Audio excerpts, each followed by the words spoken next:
नमस्कार मित्रांनो, कसे आहात? तर आज आपण एस टी महामंडळमध्ये नवीन भरती येत आहे त्या विषयावर बोलणार आहोत. एस टी महामंडळमध्ये 18,000 प्लस समथिंग काहीतरी पदांची भरती आहे. तर त्या भरतीसाठी तुम्हाला फॉर्म भरायचा असेल तर तुमच्याकडे डॉक्युमेंट आवश्यक असणार आहेत.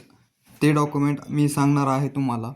तर पहा, एक म्हणजे आधार कार्ड व PAN card, pass photo, character certificate, SEC certificate, driver licence हेवीचे ज्यांना ड्रायव्हरसाठी भरायचं आहे त्यांच्यासाठी, व कंडक्टरसाठी बॅच लायसन आहे किंवा नाही हे अजून कन्फर्म नाही, ते ॲडव्हर्टाईज आल्यावर समजेल. पण बॅच जे आहे ते ड्रायव्हरसाठी आणि कंडक्टरसाठी कंपल्सरी आहे. इतर जे पद आहेत सहाय्यकचे त्याच्यासाठी बॅच आवश्यक नाही.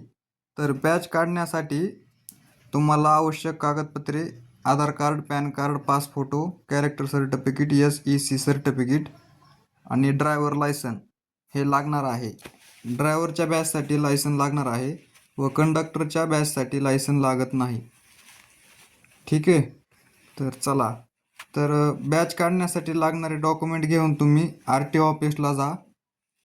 तिथे गेल्यानंतर हे डॉक्युमेंट घेऊन तुम्ही तिथे ऑनलाईन करायचे.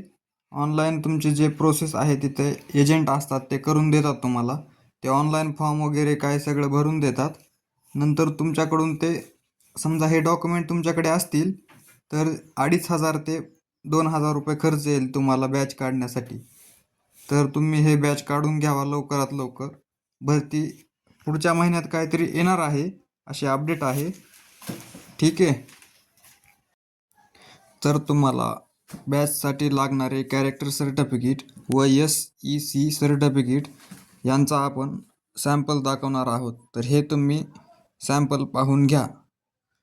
आता बघा, कॅरेक्टर सर्टिफिकेट हे असे राहते. ठीक आहे.